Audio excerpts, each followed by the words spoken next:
Ja som prišiel, aby som ti povedal, že ťa nikto nezachráni.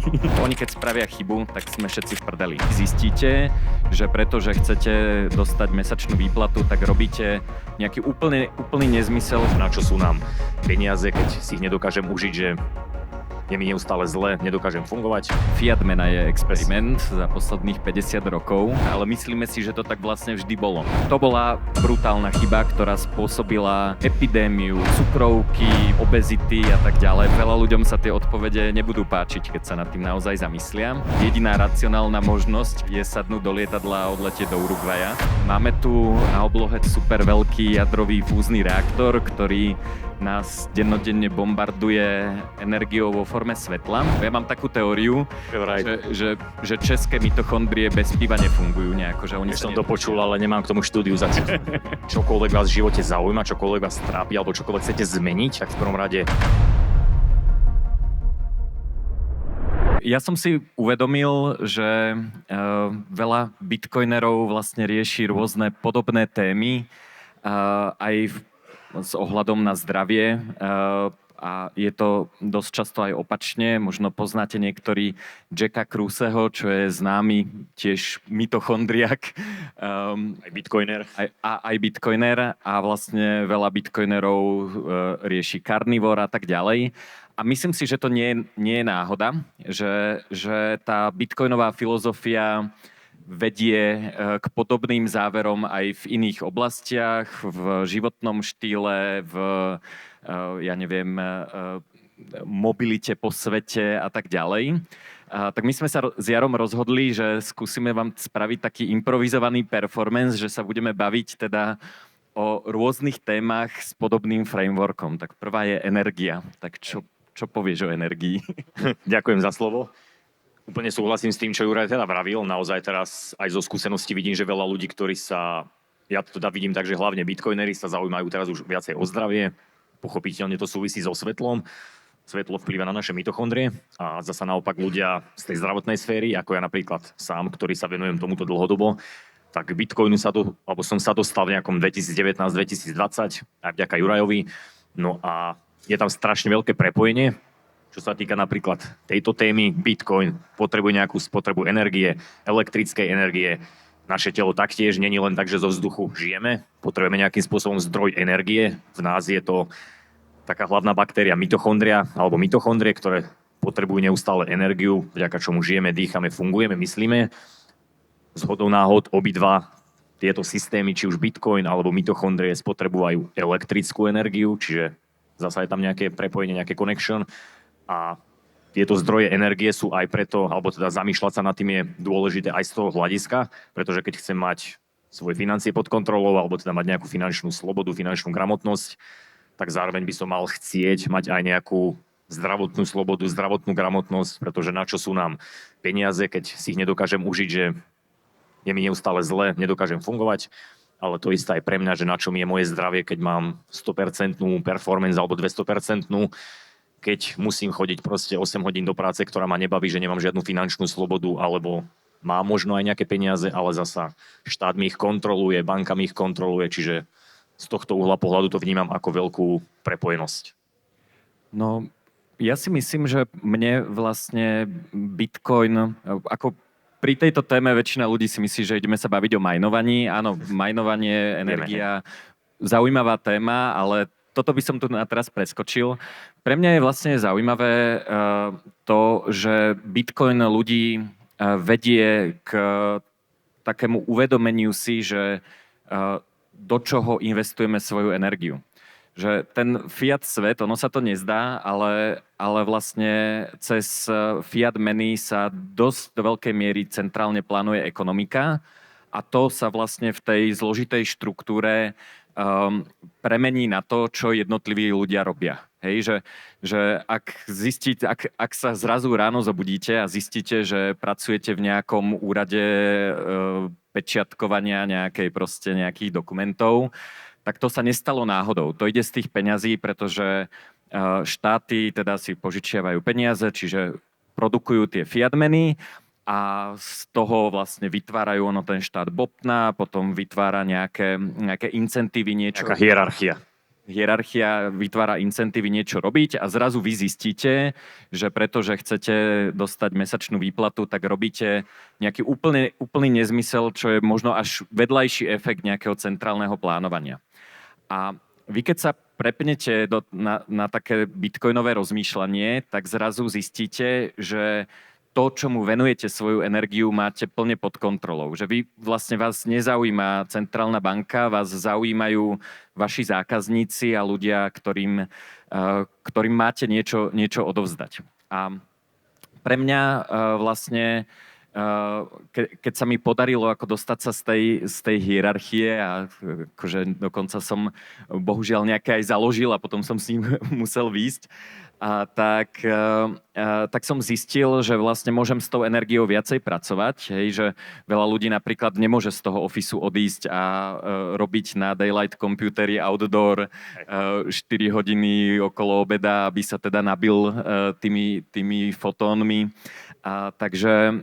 Takže myslím si, že ľudia, ktorí sa ako keby ponoria do Bitcoinu nie ako do investície, ale ako do životného štýlu, tak majú väčšiu kontrolu nad tým, ako sa dobíjajú a čomu venujú svoju energiu. Takže Úplne súhlasím. Mňa pri tomto aj napadlo, že sme asi nechtiac začali druhým slajdom, pretože...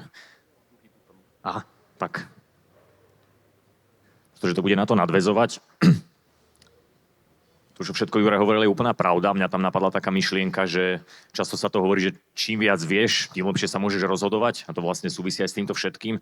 Či už aj v tom finančnom svete naozaj, že keď ste niekde v nejakej štruktúre, alebo si teda uvedomíte, že v podstate môžem pracovať, ako Juraj povedal, nejaké 4 hodiny v nejakom ofise, zrazu zistím, že OK, chcem mať trošku väčšiu kontrolu nad svojim životom. Samozrejme, tá kontrola by mala prísť teda nejaká decentralizácia v zmysle, že chcem prevziať kontrolu nikdy nielen nad jedným, to znamená nielen nad svojim výkonom, svojim zdravím, ale aj nad svojou finančnou slobodou, pretože naozaj tieto veci spolu úzko súvisia, ako sme si povedali pred chvíľkou. No a práve z toho hľadiska, že aj keď som niekde, povedzme, teda ten úradník zavretý, nedokážem len tak odísť, pretože potrebujem nejaké peniažky od toho môjho zamestnávateľa, od tej firmy, inštitúcie, banky a tak ďalej, tak ale vždy sú tu nejaké minimálne alebo minimalistické veci, ktoré dokážem urobiť. To znamená, môžem napríklad dnes si povedať, že OK, chcem teda trošku ten svoj život prevziať pod kontrolu, tak neznamená to, že dnes odídem z práce, že dám výpoveď a pôjdem na ulicu, ale dokážem začať, povedzme, plánovať, zmýšľať a dokážať si ten svoj život nejakým spôsobom prevziať pod kontrolu. A práve tam, myslím si, že do veľkej miery zachádza táto decentralizácia. To znamená, že alebo čím viacej si ten svoj život začnem plánovať v takomto chápaní, v takomto ponímaní, že nebyť závislý od nejakej centrálnej inštitúcie, centrálnej banky alebo šéfa, povedzme centrálne nejaká firma, nejaká organizácia, tak tým viacej vlastne dávam tú moc, ako by som mal samému sebe. Že uvedomujem si, že ja som ten človek, ktorý by mal byť decentralizovaný, čiže ja môžem za to moje zdravie, ja môžem svojím spôsobom za to, že koľko mám peňazí, alebo či pracujem na tom, že s tými peňazmi pracujem inak, hospodárim inak, alebo či ich investujem, povedzme, do iných asetov, nejakých decentralizovaných versus zasa len nejakých centralizovaných. No a z takéhoto uhla pohľadu naozaj tá decentralizácia je dnes veľmi, veľmi dôležitá, ale mala by sa vždy týkať obidvoch tých svetov, čiže aj tá finančná stránka, ale takisto aj tá zdravotná stránka, pretože jedno bez druhého naozaj nedáva hlavne z dlhodobého hľadiska veľký zmysel. A my by sme vždy mali premýšľať, podľa mňa, o nejakom dlhodobom horizonte, že low time preference, čiže nie spraviť niečo, čo mi teraz dodá nejaké krátkodobé potešenie, ale z dlhodobého hľadiska radšej myslieť na tú budúcnosť a robiť nejaké veci dnes, ktoré mi prinášajú niečo aj zajtra do budúcna. Ja sa na decentralizáciu pozerám ako na jeden zo spôsobov, ako dosiahnuť buď robustnosť alebo antifragilitu systému. Takže dajme tomu, že máme teda osvietených centrálnych bankárov, ktorí robia super fiat menu a moja otázka je, že čo sa stane, keď sa pomýlia? Čo keď spravia nejakú fakt, že veľkú chybu? A stane sa to, že veľa ľudí má veľký problém. Pri decentralizácii, keď si poviem, že OK, tak nejdem sa spoliehať na jednu inštitúciu, ale mám tu Bitcoin, mám tu proste rôzne alternatívy, kľudne zlato a tak ďalej, tak celý ten systém je vlastne brutálne odolný, pretože tá chyba, ktorú niekto urobí, znamená len to, že všetci, čo používali tú vec, ktorá zlyhala, prejdú niekam inam. je to teda podľa mňa vo všetkých aspektoch života, že nemáte ako keby všetky vajíčka v jednom košíku.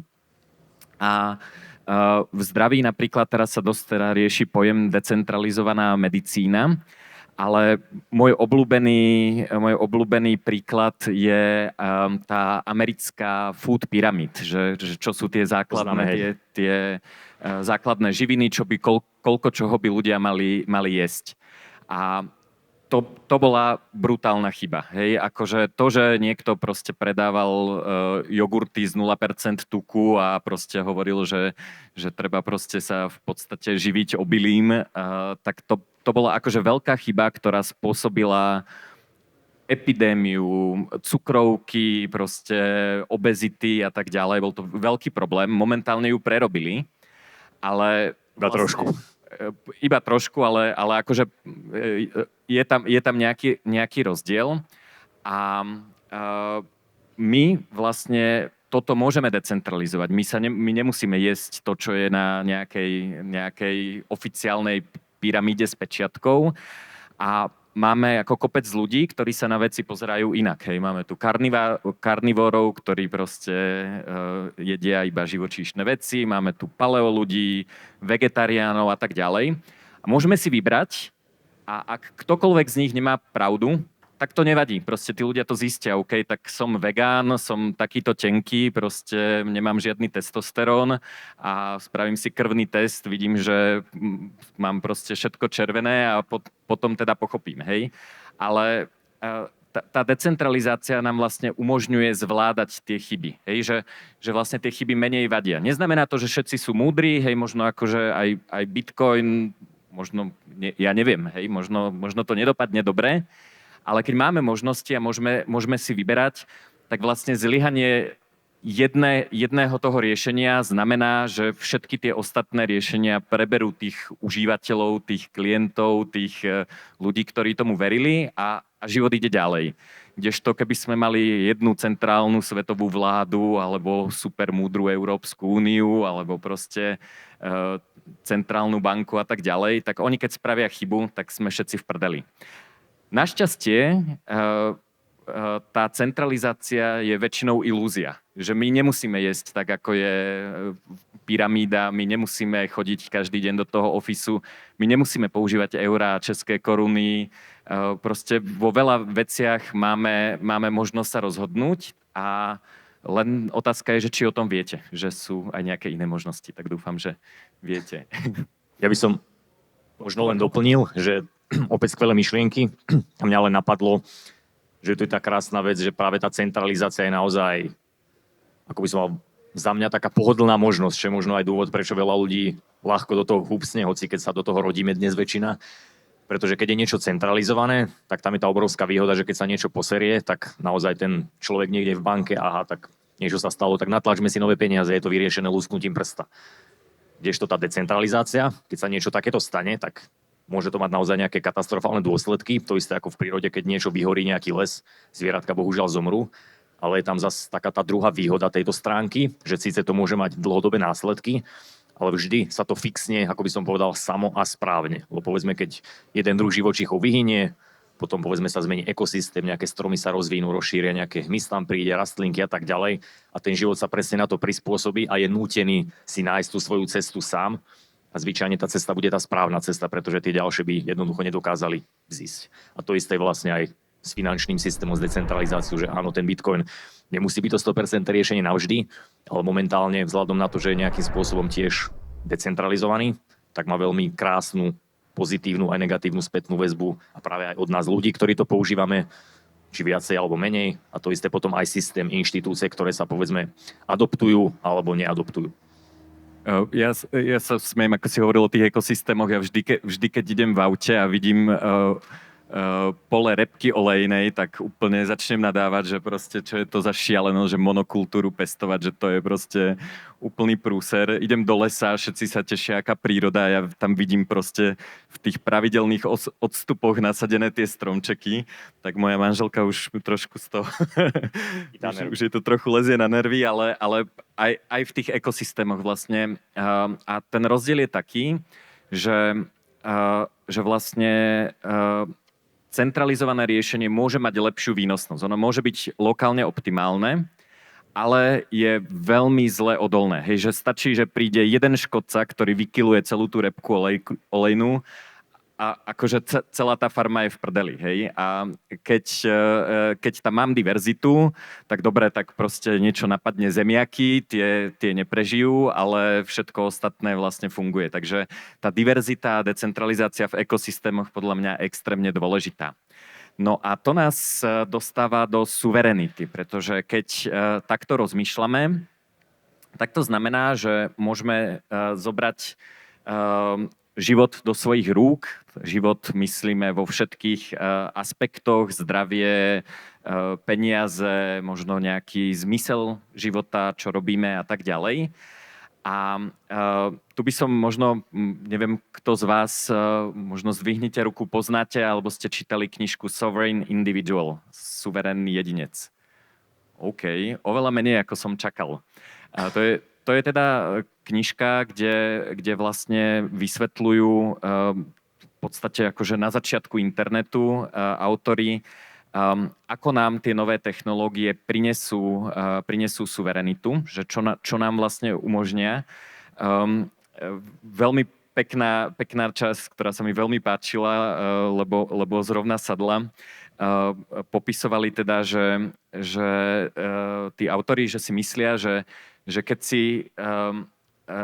si New Yorkčan, ktorý je v New Yorku, zráta, koľko platí na daniach, tak veľmi pravdepodobne, akože že sa na to naozaj pozrieš, že koľko za život zaplatí na daniach a čo by sa stalo, keby tie peniaze investoval vtedy teda do niečoho s nejakým 8% výnosom, že ktokoľvek, kto si to zráta, tak v podstate jediná racionálna možnosť, ktorú má, je sadnúť do lietadla a odletieť do Uruguaya. No a ja som túto časť, počúval som to ako audiobook a počúval som to zrovna v lietadle do Uruguaya, takže som sa začal akože celkom smiať. Takže celkom na to kápli. Takže všetky tieto vlastne technológie, všetky tieto prístupy a vlastne tá možnosť vybrať si z mnohých decentralizovaných riešení nám do života prináša suverenitu. A to je samozrejme ale aj zodpovednosť, lebo nie každý má pravdu. Hej, možno ani my nemáme pravdu. Čiže naozaj akože neexistuje nikto, kto vás ako príde zachrániť a povie vám, že keď proste zmeníte svoj život týmto spôsobom, tak to bude super, lebo to možno nie pre každého je super a naozaj to rozhodnutie v konečnom dôsledku je na každom človeku. Známy libertariánsky psychológ a autor, taký číslo 2 v objektivizme po Ayn Rand, Nathaniel Branden, mal vo svojej ordinácii, kde robil teda psychoterapie, taký plagát, že nikto vás nepríde zachrániť, alebo teda no one is coming to save you. A je taký známy príbeh, že prišla za ním, teda, že tam bola pacientka a hovorí, že počkaj, Nathaniel, že však ty si prišiel ma zachrániť. Že nie, že ja som prišiel, aby som ti povedal, že ťa nikto nezachráni. takže suverenita ako znie dobre, ale teda je to robota, je to činnosť, ktorú musíte urobiť. Vy musíte urobiť to rozhodnutie, sadnúť do toho lietadla, ísť do toho Uruguaya, alebo proste zmeniť niečo, čo sa týka svetla, možno výjsť von, trošku pracovať, trošku začať cvičiť, trošku sa zamýšľať nad tým, aké peniaze používate, či vlastne to, čo denne robíte, či už v práci alebo v osobnom živote má zmysel. A ono to bolí, sú to také otázky, lebo ako veľa ľuďom sa tie odpovede nebudú páčiť, keď sa nad tým naozaj zamyslia. Ale myslím si, že to je dobrá cesta a ja teda vám nehovorím, že vás nikto nepríde zachrániť, ale chcem vám povedať, že to môžete urobiť, že ako nič sa nestane. No, tak keď sa zamyslíte, zistíte niečo, že niečo nie je OK, stále sa môžete vrátiť k tomu, čo ste robili predtým. Takže... Myslím, že to Juraj skvelo popísal a s týmto úplne sa stotožňujem. Je to zároveň naozaj taký skvelý fakt, ktorý vlastne súvisí aj s tým predošlým, čo sme si hovorili, táto suverenita. Pretože každý z nás sa narodil naozaj na tento svet so slobodnou vôľou. Máme slobodné voľby, hoci nemáme tie voľby rovnaké. Každý má iné podmienky, inú rodinu, iné zabezpečenie a tak ďalej.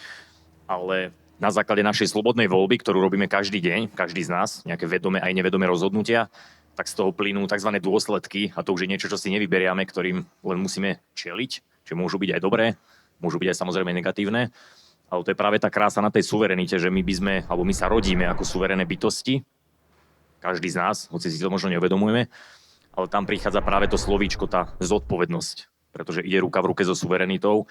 A toto je niečo, čo aj ja osobne napríklad často na komunikácii s ľuďmi, hlavne súkromne, keď sa nejako bavíme, tak pozorujem, že je to taká jedna z hlavných možno brzd, ktorá práve bráni ľuďom spraviť nejaké možno úplne jednoduché rozhodnutia, či už aj v tom finančnom svete, že možno niečo zainvestovať, nejakých 10 eur mesačne niekde miesto toho, aby nerobil nič, ale to isté aj v zdraví, že povedzme nejaká prechádzka, chôdza, nejaký tréning raz za týždeň alebo niečo podobné, pretože ako náhle preberám zodpovednosť za svoj život, tak tam naozaj prichádza potom taký ten strach, ako aj Juraj povedal, že to, že sa ja pre niečo rozhodnem, alebo ja niečo spravím a ja vám teraz niečo poviem, Juraj vám niečo povie, to naozaj neznamená, že je toto správne pre každého.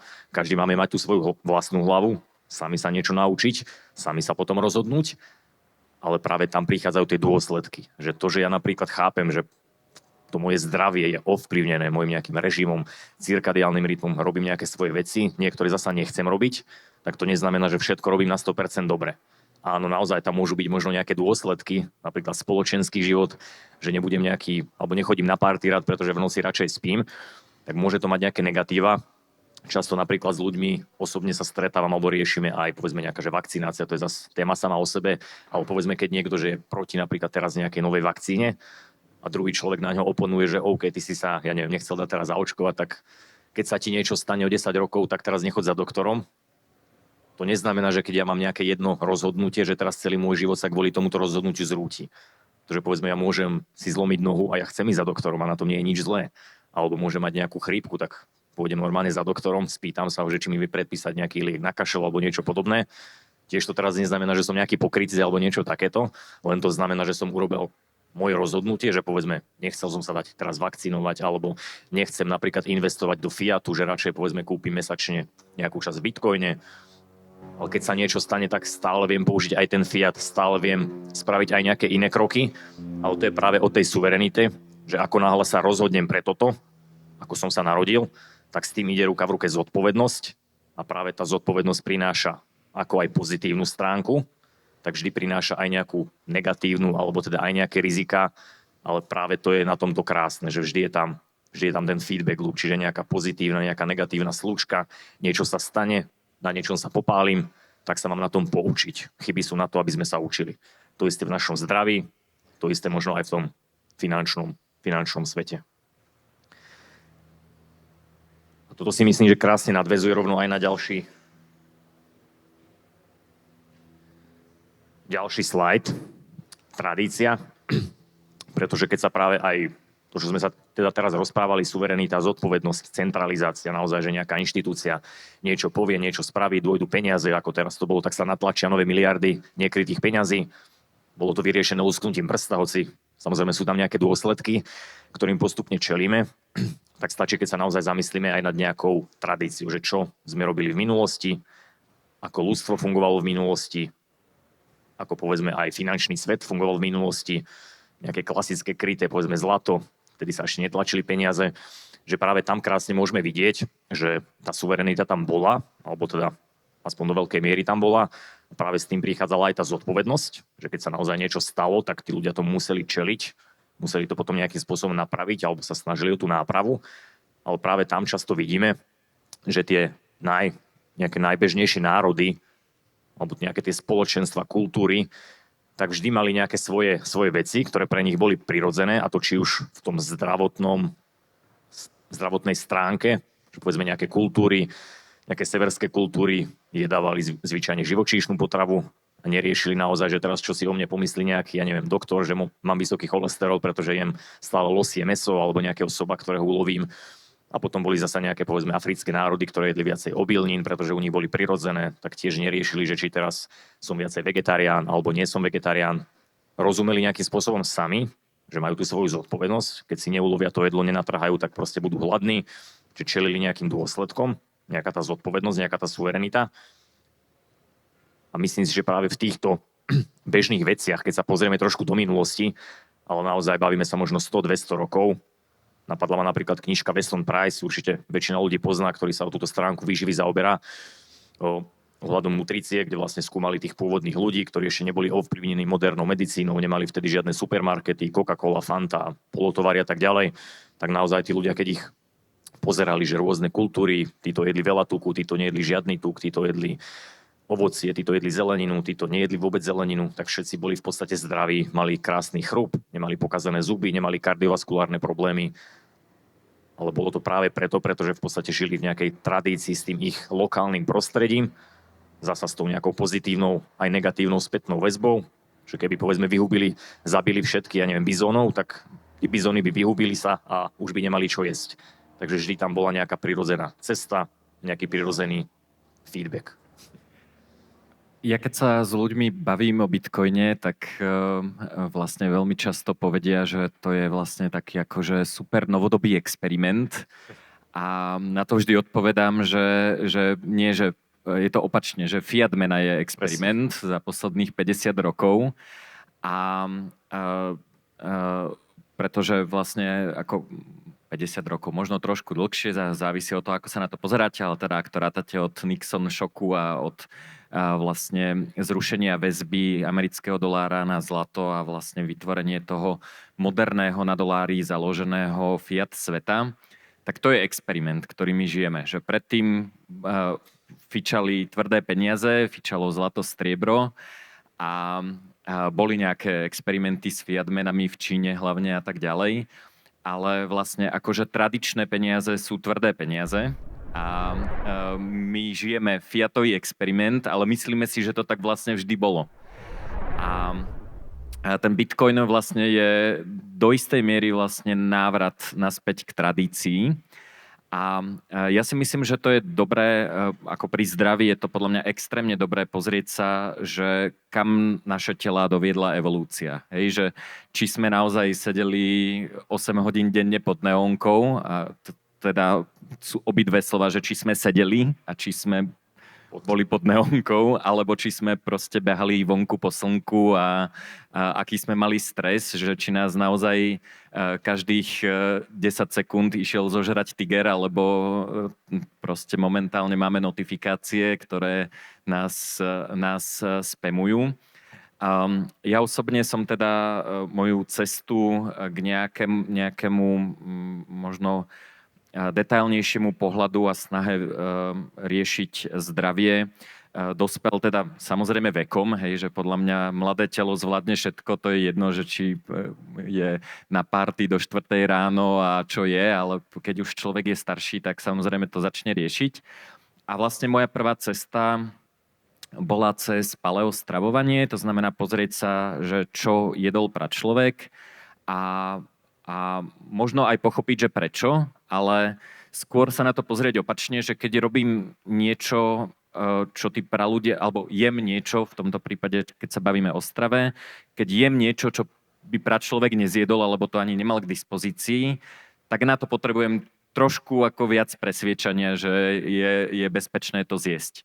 Podľa mňa to platí aj o svetle, o mitochondriách, o dýchaní, hej, že ľudia ako teraz dýchajú a ako kedysi dýchali. Takže tá tradícia má hodnotu práve v tej evolučnej histórii. Hej, že podľa mňa fiat mena ešte napríklad nemala šancu až tak krešnúť, aj keď teda stratila 99% svojej hodnoty. Ale stále to nie je nula. Hej? A keď má niečo príležitosť 1000 rokov dokázať, že funguje, to sa volá Lindy efekt, tak som ochotný veriť, že keď niečo prežilo 1000 rokov, tak ešte nejaké 1000 rokov to prežije. Kdežto keď niekto vyrobí proste sojovú náhražku mäsa, tak možno už akože keď nechcem jesť mäso, tak si radšej dám normálnu zeleninu a nie sojovú náhražku mäsa.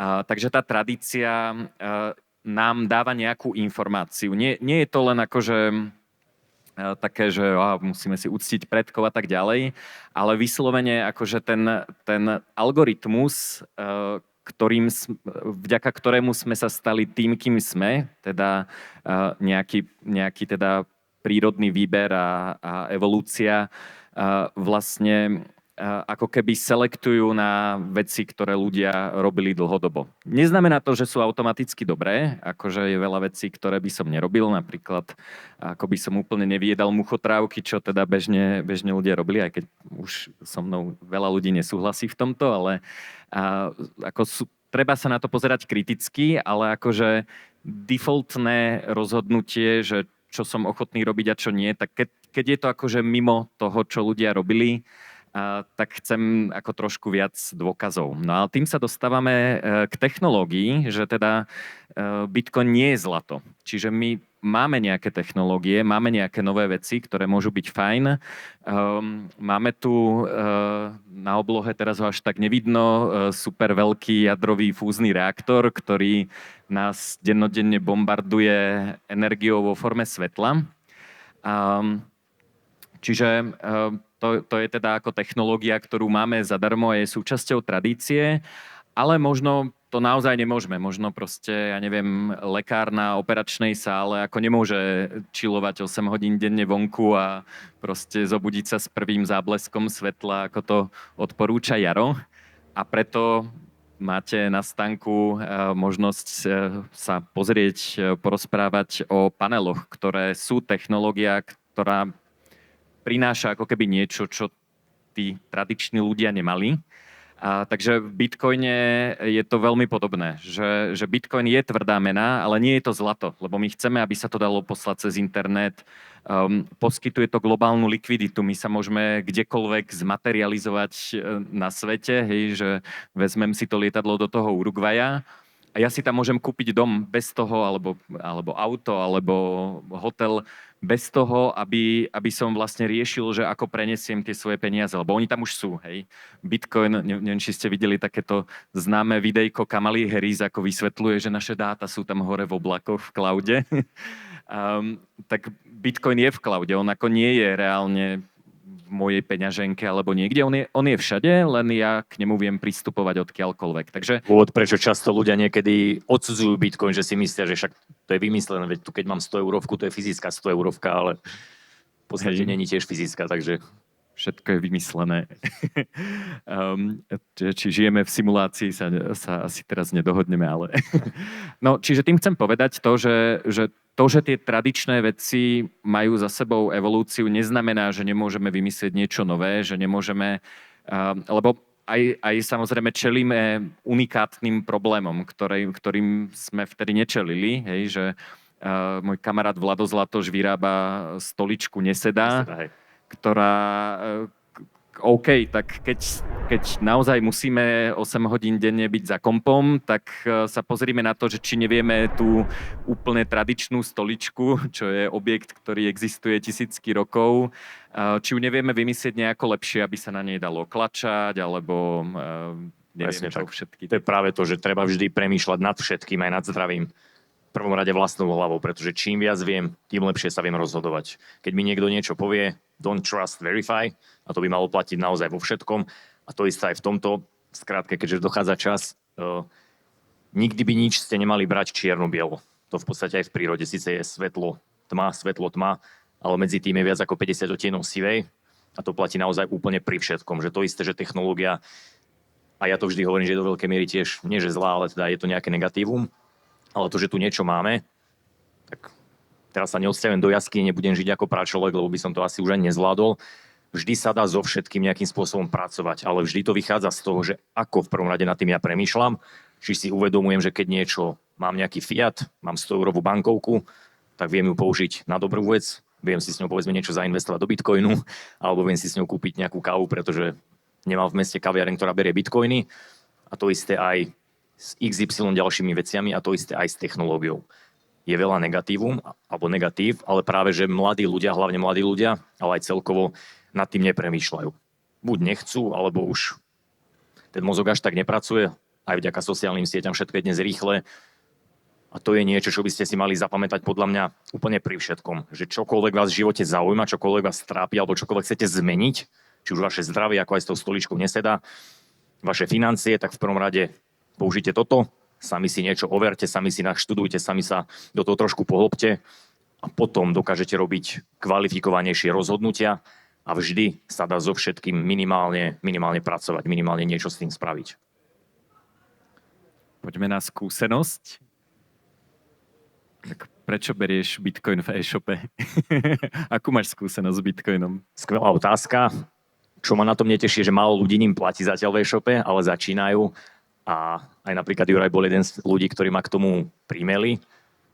Tiež taká krátka len historka, že tiež som sa toho svojím spôsobom bál, že teraz Bitcoin brať pre firmu, tam sú nejaké povinnosti, dane, to bude náročné a to je to, kde väčšina ľudí sa zastaví, že nie je to čokoľvek. Že keď idem z diskomfortu alebo do diskomfortu, tak radšej sa na to vykašlem, pretože by ma to niečo stálo. Ale to nie je tá správna cesta.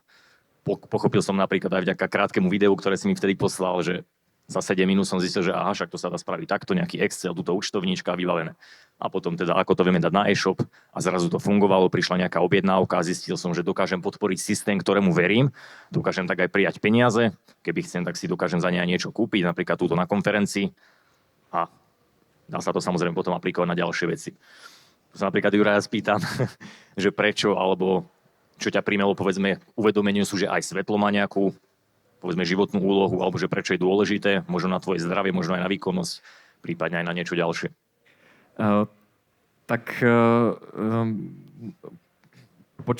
Počúval som, ja chodím teda dosť na biohackerské konferencie a dosť sa zaujímam o biohacking. A teda pred pár rokmi začala byť hip téma fotobiomodulácia, čo je vlastne používanie nejakých vlnových dĺžok svetla na ovplyvňovanie biológie. Potom ma moji kamaráti mi začali hovoriť o paneloch. Najprv som mal teda iný panel ako od jara, ale už teraz mám EasyLight panel veľký.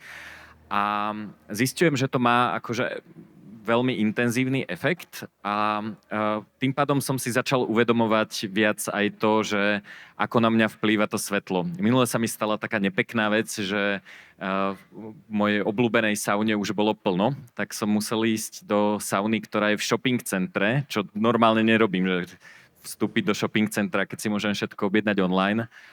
A ja som tam vošiel, tam proste to hnusné biele svetlo a ja som bol okamžite down, to asi psychosomatické by mi niekto povedal. Ešte to tak mávam. Možno aj áno. Ale vlastne som si začal uvedomovať, ako ma to blikajúce svetlo vplyvňuje. Začal som používať ten Daylight Computer. Tento rok to asi nie sú, minulý rok to boli. Neprišli. A zistil som, že v pohode môžem si napríklad aj trošku neskôr večer pozrieť, prečítať nejaký článok, pozrieť aj nejaké video a len tým, že to nebliká, tak ma to vlastne nenamotáva a úplne v pohode zaspím. Že to nie, že ako to blikanie, ktoré nevidíme, je tiež ako veľmi podstatné. Takže ja som spravil viacero zmien, používam teda svetlo, snažím sa pracovať outdoor, keď sa to dá. A hlavne teraz je to podľa mňa úplne super. Okrem toho, že sa opálim, tak sa je oveľa lepšie cítim, aj vlastne to vytvorím, mám lepšiu energiu kreatívnu. Pred veľa rokmi som vlastne vysadil lepok, začal som skôr tú paleostravu. Nepijem alkohol, ktorý ma teda nikdy nebavil, čo teda v Čechách neviem, či úplne funguje, lebo ja mám takú teóriu, že české mitochondrie bez piva nefungujú nejako. Že oni som to počul, ale nemám k tomu štúdiu zatiaľ. Takže v Čechách toto moc nefičí, ale teda za mňa toto bol ako fakt upgrade. Okrem toho, že teda keď sú všetci okolo mňa opití, tak sa už nudím, tak aj tak idem domov, takže aspoň sa vyspím. Alkohol máte niečo ako anestézium, akurát, že trošku slabšie, takže ak to niekomu dáva zmysel, tak kľudne, ale mne tiež nie. Dobre, vypršal náš čas, tak ďakujeme pekne. Ďakujeme za pozornosť.